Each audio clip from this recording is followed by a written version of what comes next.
texto de Romanos, capítulo 1, versículo a partir do 18. Vamos fazer uma leitura até o 32, é um texto um pouco que se delonga um pouco, então iremos fazer uma leitura acelerada. Diz assim a palavra de Deus, Romanos capítulo 1, a partir do versículo 18. Portanto, a ira de Deus é revelada dos céus contra toda a impiedade e injustiça dos homens, que suprimem a verdade pela injustiça humana. Pois o que de Deus se pode conhecer é evidente entre eles, porque o próprio Deus lhe manifestou.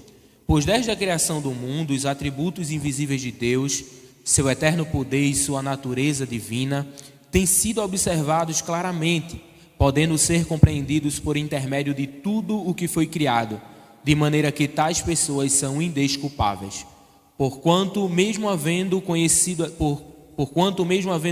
a Deus, não glorificaram como Deus, nem lhe renderam graças. Ao contrário, seus pensamentos passaram a ser levianos, imprudentes, e o coração insensato deles tornou-se em trevas.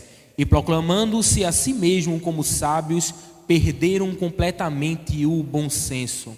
E trocaram a glória do Deus imortal por imagens confeccionadas conforme a semelhança do ser humano mortal, bem como de pássaros, quadrúpedes e répteis. Por este motivo, Deus os entregou a tais pessoas à impureza sexual, segundo as vontades pecaminosas do seu coração, para a degradação de seus próprios corpos entre si, porquanto trocaram a verdade de Deus pela mentira e adoraram objetos e seres criados em lugar do Criador, que é bendito para sempre. Amém. E por essa razão Deus os entregou a paixões vergonhosas. Até suas mulheres trocaram suas relações sexuais naturais por outras contrárias à natureza. De igual modo, os homens também abandonaram as relações sexuais naturais com suas mulheres e se inflamaram do desejo sensual uns pelos outros. Deram então início à sucessão de atos indecentes, homens com homens, e por isso receberam em si mesmo o castigo que a sua perversão requereu.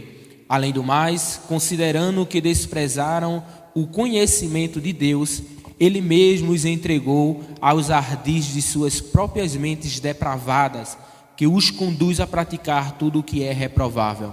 Então, tornaram-se cheios de toda espécie de injustiça, maldade, ganância e depravação. Estão empanturrados de inveja, homicídio, rivalidades, engano e malícia. São bisbilhoteiros, caluniadores, inimigos de Deus, insolentes, arrogantes e presunçosos. Vivem criando maneiras de praticar o mal, desobedecem a seus pais, são insensatos, desleais, sem amor e respeito à família, sem qualquer misericórdia para com o próximo.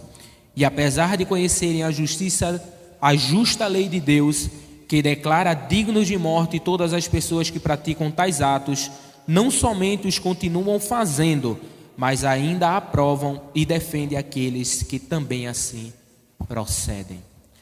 Pai misericordioso, Deus bendito, estamos mais uma vez falando da Tua santa palavra.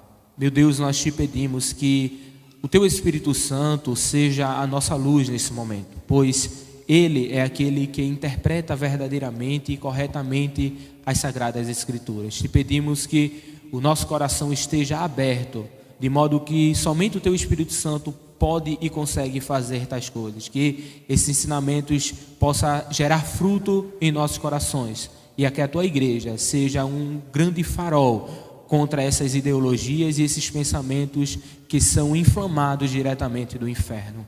É o que nós te pedimos e já te agradecendo. Amém. Meus queridos, estamos diante deste tema que muito bem o nosso pastor já introduziu e falou. É um tema extremamente importante nos nossos tempos, devido a pouca máscara que tem sido utilizado na sociedade para atacar a igreja.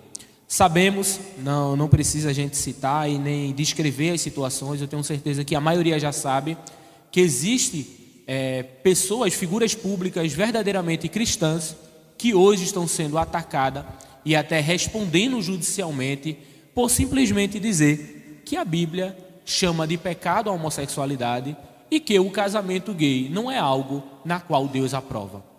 É uma declaração de fé, envolve expressão de liberdade, mas mesmo assim estamos sendo perseguidos acerca disso. Então é importante nos posicionarmos e declararmos que nós defendemos o que a Bíblia diz.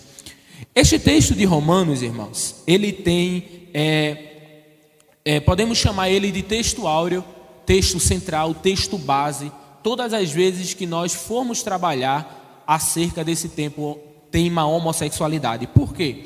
Porque no texto em Levítico e nos outros textos que faz menção a Levítico, existe uma necessidade de interpretar a transição da lei mosaica para o nosso tempo. Então, demanda um certo malabarismo teológico que algumas pessoas não têm contato.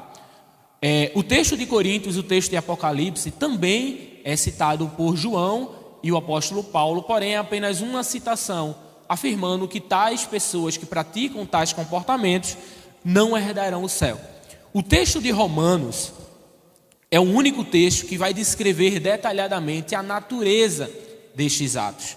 O texto de Romanos, Paulo escrevendo aos irmãos em Roma, ele tem um objetivo de falar diretamente a um público que estava convivendo com este tema diariamente. A igreja de Roma, centrada ali na cidade de Roma, vivia diariamente com os diversos templos e os diversos comportamentos da sociedade. É importante a gente destacar, antes da gente destrinchar esse texto, que neste período Roma havia herdado o conhecimento grego, filosófico e cultural. É importante, irmãos, sabermos que mesmo sendo extremamente difundido naquela época o comportamento homossexual, a prática homossexual, ela não era vista com bons olhos pelos próprios praticantes dela. Tem um livro do filósofo Platão, e nele o livro é chamado de O Banquete. O filósofo Sócrates está ali a dialogar com os outros personagens, e um deles tenta seduzir Sócrates a praticar o ato. E aí ele tece toda uma argumentação contra este comportamento, apesar de ser extremamente comum naquele período esse comportamento. Apenas situando esse contexto de que mesmo no período de Roma, mesmo sendo comum essa prática, ainda assim não era visto como algo louvável. No texto de Romanos, nós vamos ver Paulo argumentando acerca desta natureza. Primeiro, Paulo vai falar de uma volta ao curso natural das coisas. E esse curso natural das coisas é fazendo uma volta, um retorno ao que está escrito em Gênesis 1, quando Deus estabelece o casamento monogâmico e heterossexual. Deus cria o homem e a mulher e estabelece ali esses dois padrões. Depois disso, Paulo ele vai trabalhar e vai dizer que estas pessoas, sabendo desta verdade, que verdade? Que está em Gênesis, acerca de que o homem deve se juntar à mulher e deve ser um homem e uma mulher. Sabendo disto, eles tamparam a sua mente, ofuscaram essa verdade. Veja no versículo 22, diz assim: e proclamando-se a si mesmo como sábios, perderam completamente o bom senso. Sabendo que Deus havia estabelecido isso, mesmo assim, eles decidiram seguir a sua própria loucura. No versículo adiante, no versículo 23 em diante, vai dizer que eles trocaram a glória de Deus e preferiram seguir as suas próprias ideias, suas próprias paixões. Então, nós vamos ver uma mudança de adoração, uma mudança de foco. O ser humano agora, ao invés de adorar a Deus, vai adorar a criação, vai adorar o sol, vai adorar a lua, depois passa a adorar animais, seres com figuras de animais. E por último, o ser humano volta para si mesmo. E isso é importante no destaque de Paulo, porque Paulo está destacando que o ser humano, além de adorar a criação, agora se coloca como um centro, como o motivo pela qual deve retornar toda a adoração. É uma forma de, vou usar a expressão autolatria, poderia ser assim, na qual o ser humano volta para si próprio e ele é objeto de veneração. Isso, Paulo vai dizer que ao fazer isso, mesmo sabendo da verdade, Deus o entrega. Veja a expressão que Paulo usa, Deus os entregou. É algo que no contexto nós vamos entender que estava dentro do ser humano, estava lá dentro, havia essa inclinação, havia essa possibilidade, e Deus simplesmente os largou para que eles continuassem no curso das suas próprias paixões. Veja o que diz o versículo de número 24. Por esse motivo Deus entregou tais pessoas à impureza sexual, segundo o que? As vontades pecaminosas do seu coração. Então entendemos aqui o seguinte, que Deus declara nesse texto que estas imoralidades habitam no coração do ser humano. Aí faz lembrar de quando os discípulos estavam ali na mesa e comem sem fazer o ritual de lavar as mãos, que simbolizava a pureza que havia dentro. E aí os fariseus procuram Cristo e Cristo diz: olha, por que vocês estão preocupados com aquilo que vem de fora? O que contamina o homem é o que sai de dentro. Cristo ali estabelece que a maldade humana já está no coração dele, né? Mas seguindo, nós vamos ver que Deus os entrega às suas próprias desordens. E o apóstolo Paulo usa o termo perversão para isso, que é o que? Mudar, perverter, transgredir o curso natural daquilo que o próprio Deus estabeleceu. Dito isso, Paulo vai dizer que estas pessoas, elas estão cheias de maldade, ganância, depravação, calúnia, são bisbilhoteiras, são inimigas de Deus, são insolentes, arrogantes e assim por diante. Observe que um destaque aqui é no versículo 31. Paulo vai dizer: são insensatos, desleais, sem amor e respeito à família. E isso é importante porque nós vamos voltar mais à frente sobre este ponto. Eu falei domingo que existe um autor chamado Hélio Joagaribe, ele é ateu e ele vai fazer um percurso das civilizações humanas. E ele vai destacar que as grandes civilizações, quando atingem o seu ápice, elas entram em um estado de depravação moral, na qual as depravações sexuais são indícios de que aquela sociedade está prestes a ruir.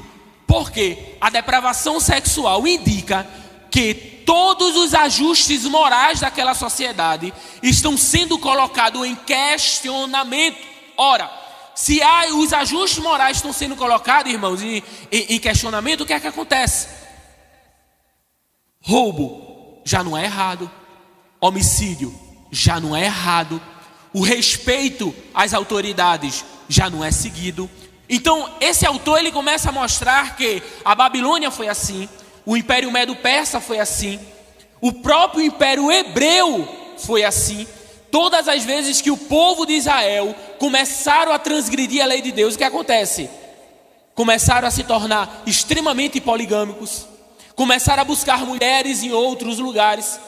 Deus levanta um profeta para utilizar a própria linguagem de prostituição, faz com que ele se case com a prostituta e assim por diante. Enfim, nós temos exemplos de que esta depravação sexual é indício de que uma sociedade está entrando em colapso.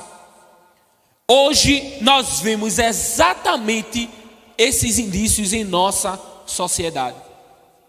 Eu não vou entrar neste ponto agora, é algo que eu quero entrar no terceiro ponto, porque agora eu gostaria de falar exatamente daquilo que compõe a característica. A gente viu aqui a natureza bíblica a Bíblia falando da natureza homossexual, é uma depravação, é algo que perverte a natureza, o curso natural das coisas.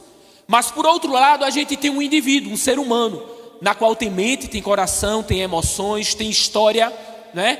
Ele tem uma formação no lar, tem uma formação na sociedade, e tudo isso influencia digamos assim, a propagação das ideologias homossexual.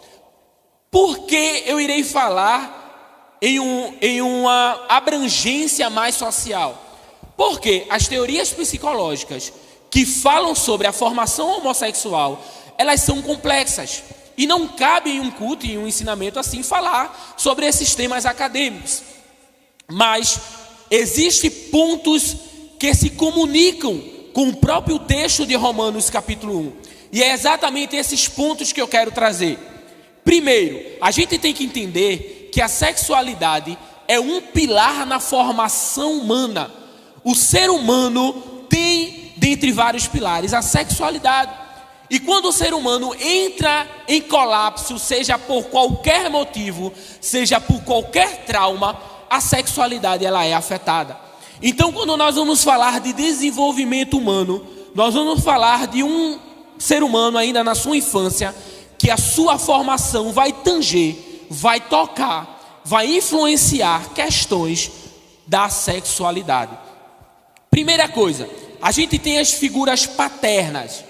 As figuras paternas vão estruturar uma certa organização psíquica no indivíduo de autoridade e limites. Nós temos, por exemplo, isso é apenas traços, tá certo, irmãos? Não envolve tudo, são traços que eu estou trazendo. A figura materna, por exemplo, que é a figura primária da criança para consolo, abrigo e prazer. É quando sai do útero que a criança desamparada encontra amparo nos braços da mãe. A mãe vai ser aquele amor primário da criança. O pai é um amor secundário, já baseado no amor materno, na qual tem uma grande figura de impor limites. Existem inúmeros estudos que mostram uma coisa que a gente chama de correlação, que é o quê? Paralelo. E vai dizer o seguinte: existem muitos dados de jovens homossexuais que têm sofrimento, que passam por sofrimento psíquico, que têm o seu lar desestruturado, principalmente acerca da figura paterna. Não é uma relação de causalidade, de que não tem pai e vai ser homossexual quando crescer. Não é isso que os estudos falam. Os estudos falam que existe uma correlação. Coincidentemente, existe uma frequência de que muitos desses jovens, mais de 80%, têm um lar, a estrutura familiar não estruturada, principalmente na figura paterna. E é relacionado em 2 pontos. Ausência, abandono da figura paterna.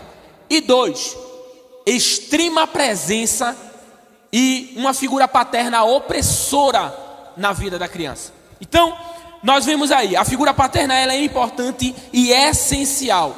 Segundo, os papéis sociais desenvolvidos, principalmente na brincadeira da criança e no reflexo que ela tem da figura pai e mãe. Vamos lá. A criança ela brinca para expressar coisas inexpressíveis da sua mente, do seu corpo, das suas emoções. Nessas brincadeiras, ela repete papéis sociais do pai e da mãe. Então a gente tem lá uma criança, uma menina, que brinca com uma boneca, simulando o que ela vê de si própria, da mãe e do pai. Você tem um menino que brinca, e infelizmente às vezes acontece, aí vai de criação, a criança está na rua e brinca de polícia e ladrão. Ela reflete algo que ela vivencia e vê na sociedade. Essas brincadeiras são essenciais para formar os papéis sociais que aquela criança vai desenvolver mais à frente. Explica mais direito isso aí, Bruno. Eu vou dizer. O papel masculino é desenvolvido em muitas brincadeiras que o menino desenvolve na infância. O papel feminino, o papel social feminino é muito desenvolvido na infância com brincadeiras que é destinado a meninas. E aí, irmãos, já entra em um ponto que para muitos é polêmico, mas para mim é extremamente simples. Menino brinca com menino com coisas de menino. E menina brinca com meninas com coisas de meninas. Não é determinante, mas influencia ao que essa criança vai ser no futuro. É muito simples, irmãos. Trejeitos femininos são espelhados pela figura que a criança se identifica. Se você põe uma boneca na mão de uma criança, de um menino, ela vai se identificar com que figura? Uma figura feminina. Ela vai se espelhar em trejeitos femininos. E aí já entra diversos fatores sociais de preconceito, de apontamento. E aí eu vou pedir, eu disse isso até no domingo, me permitam usar a expressão, porque é uma expressão usada e é muito forte. Chega para uma criança dessa, um menino, e diz, bicha. Irmãos, existe um peso identitário nessa palavra tão forte para uma criança, que isso pode, veja o peso disso, pode gerar uma grande crise identitária em uma criança. Porque uma criança, um menino, ela não é um homem. E uma menina não é uma mulher. Ela está inclinada a desenvolver comportamentos que lá na frente serão, de fato, os seus papéis sociais. Mas um menino, ele não exerce função de homem dentro de casa. Uma menina, ela não exerce função. É por isso que sempre se teve costume de que o pai sai, chega para o menino e diz, olha, estou fora, cuide da mãe. Você é o homem da casa agora. De fato, irmãos, sabemos que não é. Sabemos que a autoridade está na mãe. Mas é uma forma de exercer essas questões sociais, esses papéis sociais nas crianças. Irmãos, o papel social do homem e o papel social da mulher foi estabelecido por Deus, já no Éden. Quando Deus disse, você irá trabalhar e do seu suor é que você irá se alimentar. Quando ele chega para a mulher e diz, olha, você agora com dores de parto irá aumentar e dará à luz. Deus estabelece ali que o papel do homem é o trabalho, o papel da mulher é o doméstico. Observe que fugiu disso, não, o texto não está dizendo que fugiu disso é pecado. Eu não vou entrar nesse ponto porque isso é outro assunto. Mas é claro, biblicamente, de Gênesis a Apocalipse, que Deus estabeleceu papéis para o homem e papéis distintos para a mulher. E se nós fizermos isso com os nossos filhos, misturarmos isso já na infância, nós estaremos pecando com o futuro desta geração. E nós seremos responsáveis com as futuras crises identitárias e de papéis sociais que têm se tornado nessas gerações. Nunca se ouve tanto uma geração que não sabe quem é, que não sabe para onde vai e não sabe por que está no mundo. Isto tem gerado inúmeras crises existenciais. O número de suicídio tem pipocado na juventude. E muitas delas estão atreladas a papéis sociais e a lugar no mundo. E nós, como igreja, irmãos, somos responsáveis para voltar às raízes e estabelecer uma cultura na qual alimenta os bons costumes. Existe um outro ponto, que é o ponto individual do próprio adolescente. Eu vou destacar muito a questão da criança, por ser o início da formação, e vou destacar muito a questão do adolescente por ser um retorno dessa infância e por ser os alvos dessas ideologias. Por quê? Porque está em formação, né? Está em formação. Então eles podem moldar melhor esses indivíduos. Eu irei falar mais à frente sobre isso, mas para eu não esquecer que eu não anotei, havia uma página, foi derrubada, independente se eles faziam escárnio ou não, isso é irrelevante para o que eu vou falar, mas haviam dados nessas páginas que mostravam a imagem das pessoas antes de entrar na universidade, e essa página destacava a Universidade Federal, e depois que entravam na universidade. Eu presenciei essas transformações nas pessoas da minha turma. Homens, másculos, viris, héteros, entram na universidade com 2, 3 períodos. Eles já estão efeminados, já são pluriamor, poliamor, já não se identificam com o seu gênero, já é fluido.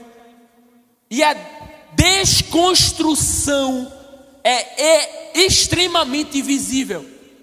E isso não é algo mascarado lá dentro.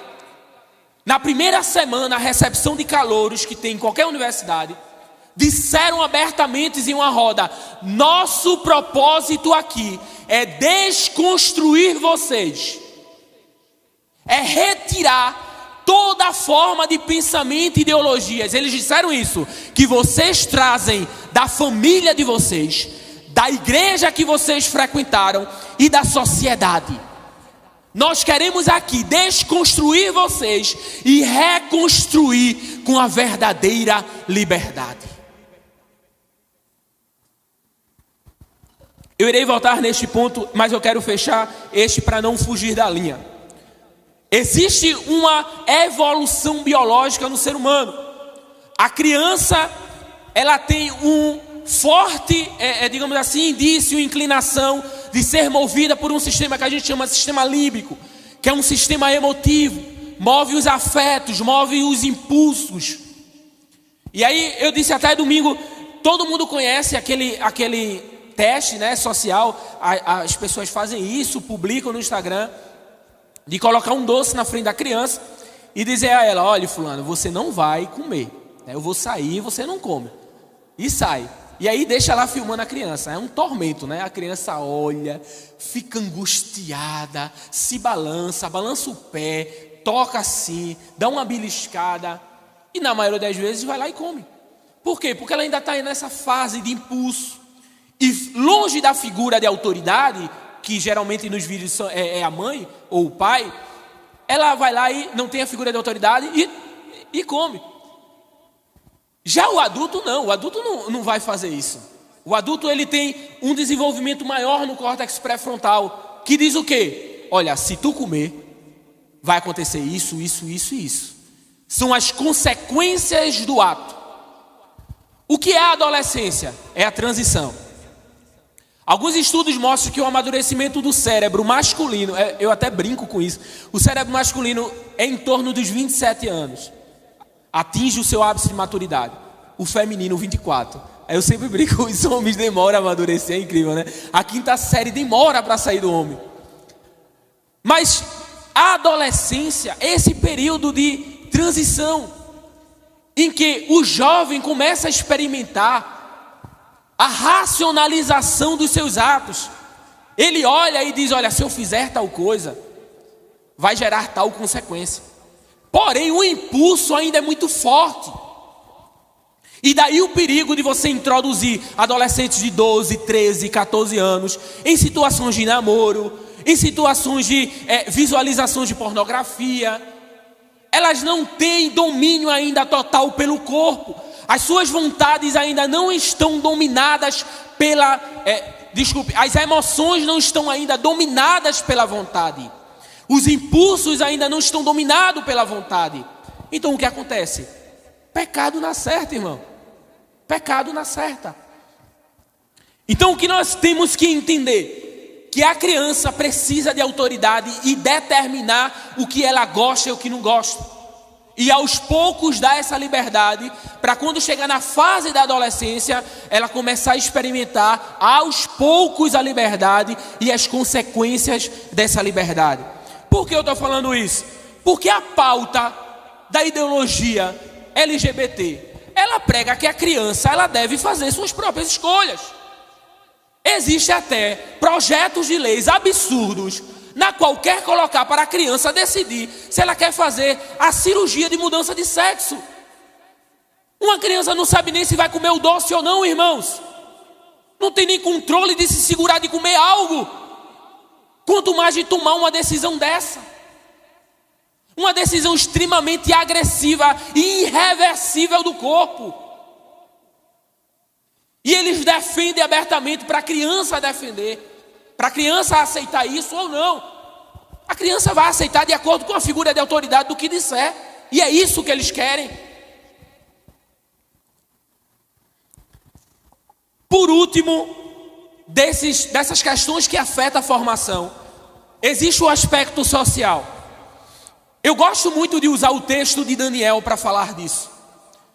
Quando Daniel e os seus amigos chegam na Babilônia, são levados cativos, a Bíblia vai dizer que o rei Nabucodonosor faz uma coisa muito simbólica: mudar os nomes de cada indivíduo.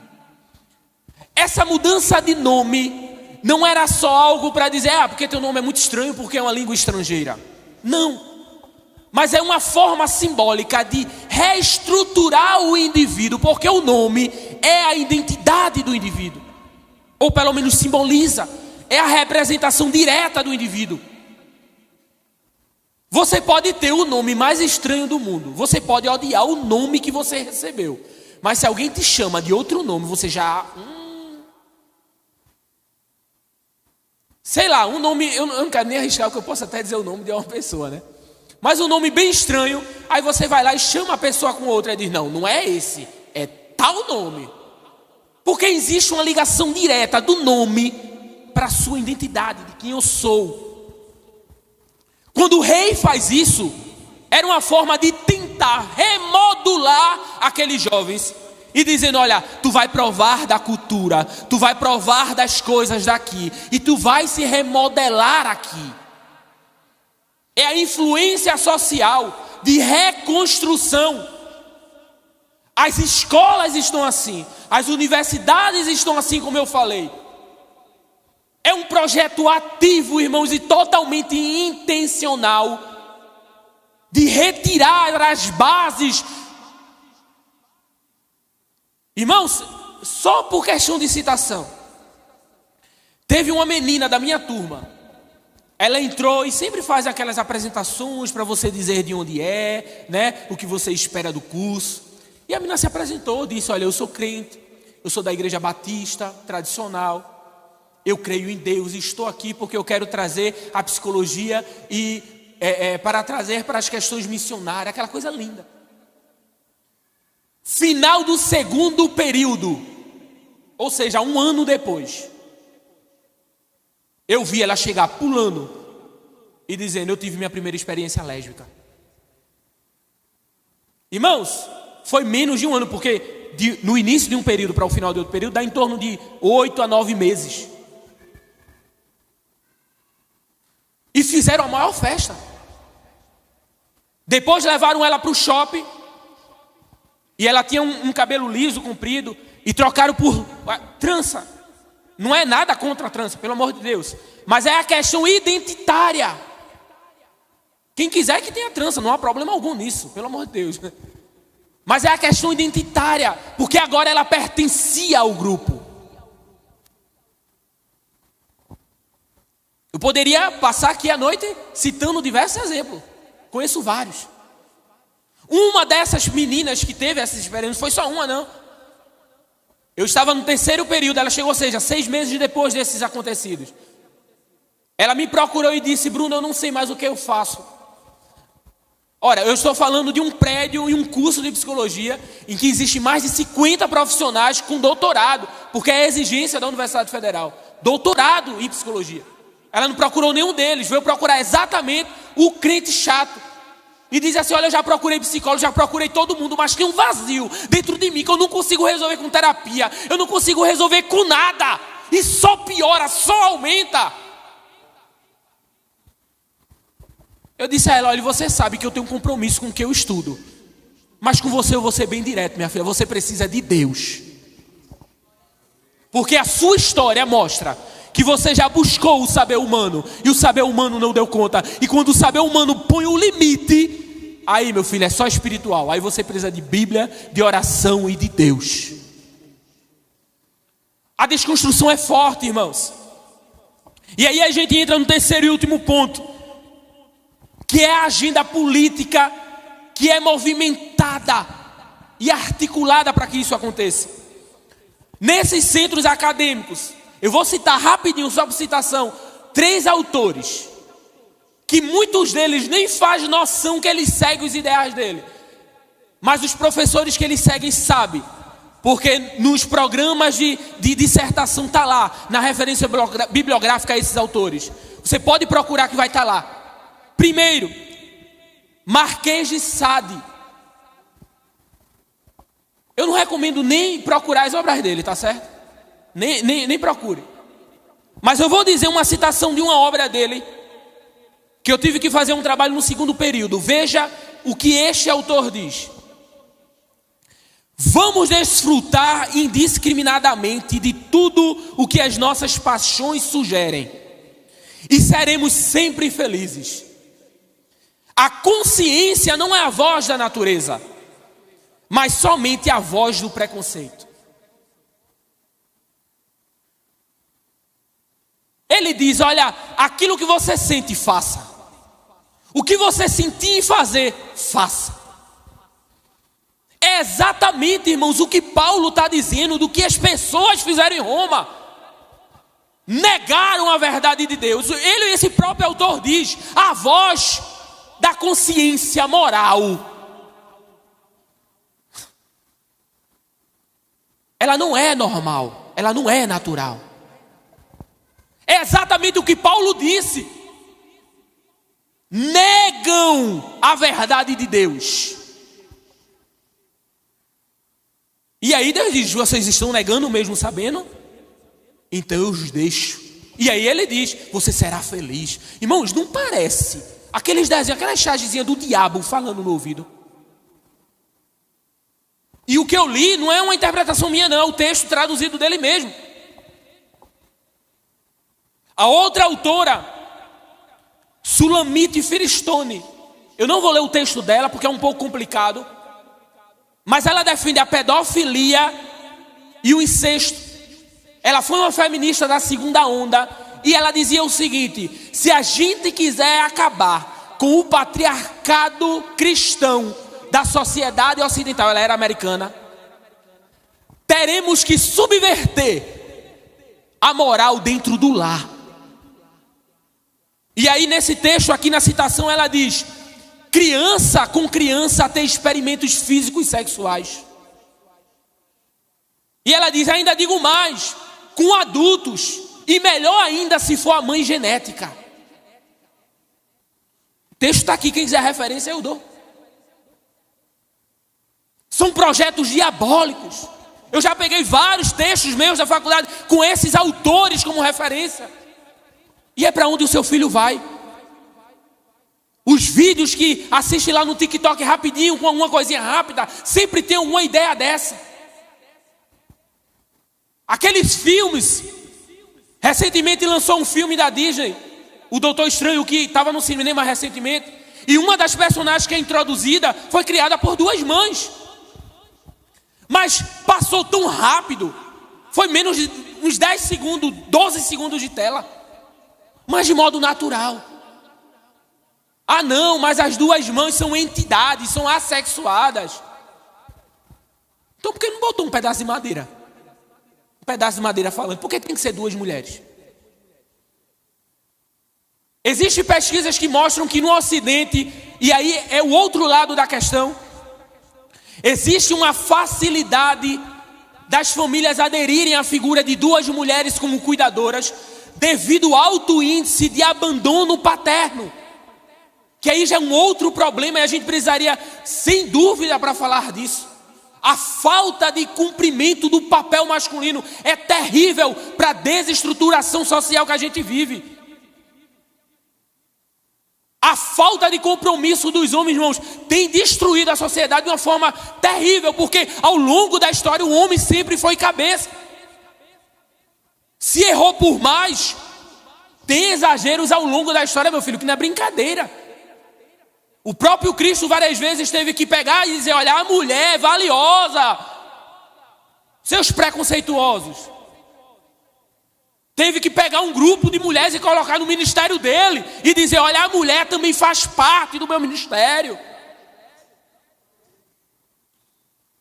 Se errou para mais ao longo da história, agora está errando por menos. E errando para menos, está desestruturando tudo. Está ruindo. Hoje em dia, qualquer homem que queira dizer assim: não, porque eu sou homem, ai meu Deus, é tóxico. Qualquer homem que queira exercer o seu papel social de homem, agora é proibido. Permitam-me ser chato e dizer assim: o papel social da mulher no lar, que Deus estabeleceu, não pode, porque vai servir, vai ser empregada da casa, não, vai ser empregada de patrão. O marido, na qual Deus estabeleceu e disse: olha, ame a sua esposa com a sua vida, como eu amei a igreja. Para esse homem, não, eu não vou servi-lo. Percebe como o diabo está fazendo uma bagunça nos princípios que Deus estabeleceu? E sempre vem com um discurso bonito de empoderamento. Irmãos, precisa de um empoderamento, mas eu garanto que não é por esse caminho. Use Cristo como exemplo. Como Cristo empoderava as mulheres. Como Cristo valorizava a mulher. Como Cristo definia bem o papel de cada um e o valor de cada um. Quando ninguém na sociedade judaica dava valor ao testemunho de uma mulher, nem na lei, nem judicial valia. Cristo, ao ressuscitar, aparece primeiro para uma mulher e usa como testemunha ocular, dizendo: vai e diz aos meus discípulos que eu ressuscitei. Isso é o empoderamento que Cristo fez com a mulher. Mas por último, outro autor, Herbert Marcuse. Se a feminista era complexa, ele é mais complexo ainda. Ele vai pegar conceitos sociológicos e psicanalíticos e vai interpretar, em termos simples, que a sociedade deve viver em um grande bacanal, na qual não pode haver monogamia, porque tudo isso é uma questão de posse, de domínio e de opressão sobre o outro. E assim vai a bagunça diabólica da teoria dele. Todos esses autores promovem o que Paulo já tinha denunciado no período romano, inspirado pelo Espírito Santo, de que negam a verdade e racionalizam uma mentira para poder desonrarem os seus corpos como bem entendem. Como eu quero fechar, irmãos, hoje esses ensinamentos, reforçando que nós, como os cristãos, devemos estar primeiro unidos.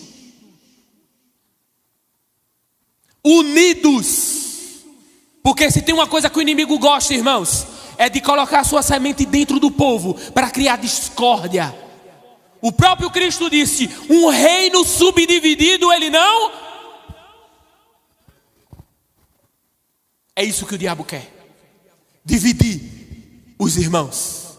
Colocar a Bíblia como machista e dizer: isso aí está ultrapassado, vamos reformular. Vamos reconstruir a imagem do que é um homem e do que é uma mulher. A gente não precisa disso, irmãos. Todas as vezes que vierem com ideias revolucionárias de como o homem deve se comportar, de como a mulher deve se comportar, de como criar filhos, irmãos, principalmente nessa geração, tenha certeza, tem muito do dedinho do diabo aí. Vamos, irmãos, valorizar os bons costumes, ensinando a criança o que é certo e o que é errado, não delegando ao governo, ao Estado, à escola, à universidade, a educação dos seus filhos. Deus deu a vocês o papel de criar e de estruturar a sociedade. A família é o núcleo, é a base do que sustenta o Ocidente e o Oriente. Deus deu a você a autoridade que nenhum rei, nenhum presidente, nenhum monarca, ninguém tem a autoridade de olhar e dizer: você é representante de Deus dentro do seu lar. Você é o sacerdote dentro do seu lar. É você que apresenta Cristo dentro do seu lar. É você que exalta a Deus dentro do lar. Irmãos, o ataque do diabo não é em vão contra as famílias. Ele sabe que é destruindo a família, ele destrói a igreja. Ele sabe que se ele conseguir desestruturar as famílias, a igreja não irá permanecer de pé. Mas Cristo já declarou que as portas do inferno não iriam prevalecer.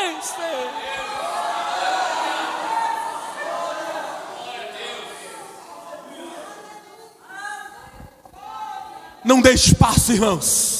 Sejam firmes e constantes naquilo que aprendem com a Sagrada Escritura. O texto de Efésios diz que depois de colocar todas as armaduras, capacete da salvação, escudo da fé, coraça da justiça, e vai dizendo. No final ele diz o quê? Fique firme. Fique firme. Irmãos, eu sei que o horário já passou, só vou dizer isso. Esse fechamento. Quando Cristo diz algo, irmãos, junto da fala vem a responsabilidade.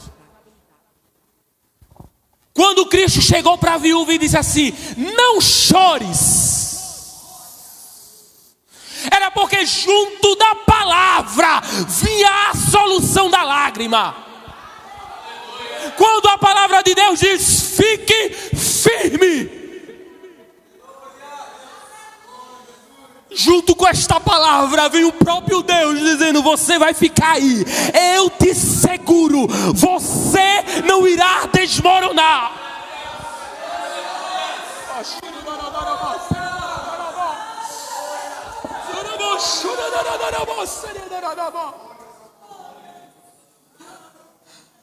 O diabo não tem autoridade sobre um lar cristão. O diabo não tem autoridade sobre o teu lar. Fique firme, irmão. Fique firme, irmã. Coloque o seu pé e diga: eu não saio, eu não abro mão. Pode me processar, pode me levar para a cadeia, eu não abro mão da verdade que Deus me revelou. Deus está com a sua igreja. Deus está contigo. Se alguém que você ama tem sofrido por essas influências, hoje a palavra de Deus está dizendo: fique firme. Fique firme. Irmãos, Deus conhece cada um do teu lar. Deus colocou essa palavra no meu coração agora para dizer, e ela tem endereço certo. Deus conhece cada um do teu lar, e Ele trata especificamente com cada um segundo o seu coração. Então recebe essa palavra de descanso de Deus nesta noite. Fique firme em nome de Jesus.